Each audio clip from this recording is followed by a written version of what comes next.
یہ کہتی ہیں کہ کیا اگر کسی مقام ستر کو چھو لیا جائے تو کیا وضو ٹوٹ جاتا ہے؟ یہ کہتی ہیں ہم نے سنا ہے تو اگر بچے کو مطلب اس کے صفائی وغیرہ کروا رہے ہیں تو کیا اس سے بھی ماں کا وضو ٹوٹ جائے گا؟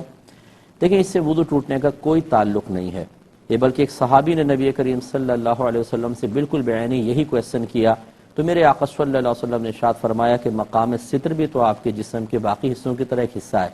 یعنی اس کو چھونے سے کوئی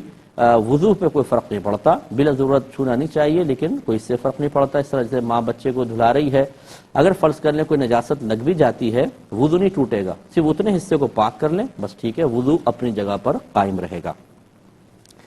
یہ کہتے ہیں کہ بعض اوقات سجدہ کر رہے ہوتے ہیں اور سجدے میں چہرے پر دوپٹہ آ جاتا ہے تو کیا حکم شرع ہوگا؟ تو کوئی مسئلہ نہیں ہے، اگر پورا چہرہ ڈھک بھی گیا اور یہ عذر ہے کیونکہ آپ سجدے میں گئی اچانک دوپٹہ چہرے پر آ گیا تو اس سے نماز میں کراہت ایسے نہیں پیدا ہوگی، وہ تو شروع سے ہی اگر کوئی مکمل طور پہ ڈھاٹا وغیرہ یعنی نقاب کر کے نماز پڑھے تو یہ منع ہوتا ہے، تو بس وہ سجدے میں تو تھوڑی دیر ہی ہوتی ہے، بعد میں ہٹا لیں تو اس سے نماز پہ کوئی فرق نہیں پڑے گا۔ یہ کہتے ہیں کہ اتنا باریک دوپٹہ کہ ویسے اس کو یوں کر کے دیکھیں تو وہ ہاتھ تھوڑا سا ظاہر ہوتے ہیں لیکن سر پہ ڈالیں تو بالوں کی سیاہی وغیرہ ظاہر نہیں ہوتی، اس دوپٹے کے ساتھ نماز پڑھنے کا کیا حکم ہوتا ہے؟ دیکھیں باریک کی تعریف ہی یہ ہے اگر آپ کو زمین پہ بچھا دیں تو اس کے نیچے کی زمین بالکل واضح طور پر نظر آ رہی ہو، اسے کہتے ہیں باریک کپڑا۔ یہ کپڑا اگر پہن کے نماز پڑھی تو پھر نہیں، ویسے تو آپ ایک چادر بھی اگر لیں گی اس کو اگر روشنی میں جا کے ہاتھ پہ ڈال کر دیکھیں تو ہاتھ کی حیت آپ کو واضح طور پہ نظر آئے گی، بس اصول یہ رکھیں اس کو زمین پہ بچھا کر دیکھیں، اگر نیچے کی زمین بالکل نظر نہیں آ رہی تو یہ موٹا کپڑا ہی کہلاتا ہے، اتنے موٹے کو پہن کر نماز پڑھ سکتی ہیں، لیکن اتنا باریک دوپٹہ کہ زمین پہ بچھائیں تو نیچے کی زمین ظاہر ہو، یہ اگر پہن کے نماز پڑھی تو یہ ستر کی حفاظت نہیں کر سکے گا اور نماز خلاف سنت ہوگی۔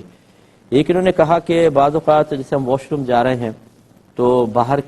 داخلے کی دعا پڑھ لی، اب لیکن اس سے پہلے کہ داخل ہوتے پھر ہمیں کوئی کام یاد آیا، پہلے کام کرنے چلے گئے، واپس آئے تو کیا دوبارہ دعا پڑھنی ہوگی یا پہلے والی دعا کافی ہے؟ دیکھیں دوبارہ پڑھ لیں کیونکہ اصول تقریباً یہی ہوتا ہے کہ جب آپ کسی چیز کی ابتدا کے لیے کچھ پڑھتے ہیں تو اس سے متصل اگر عمل ہوتا ہے تو یہ ان دونوں کا تعلق قائم ہوگا ورنہ نہیں، جسے تک نیت ہے، آپ کھڑی ہوئیں کہ نماز کی نیت میں کرتی ہوں، آپ نے نماز کی نیت کر لی، اچانک بیل بج گئی، آپ گئیں کھول کر واپس آئیں تو وہ پہلی نیت کافی نہیں ہوگی، جدید نیت کرنی ہوگی تاکہ عمل اس کے ساتھ متصل ہو۔ اسی طرح آپ نے دعا پڑھی ہے اور پھر آپ کسی کام پہ چلی گئیں تو دوبارہ پڑھیں تاکہ اگلا عمل اس سے متصل ہو تو یہ دعا گویا کہ اسی کے لیے کہلائے، تو دوبارہ پڑھ لیں اور اس میں کوئی اتنا بڑا ٹائم بھی نہیں لگتا ہے نہ محنت لگتی ہے۔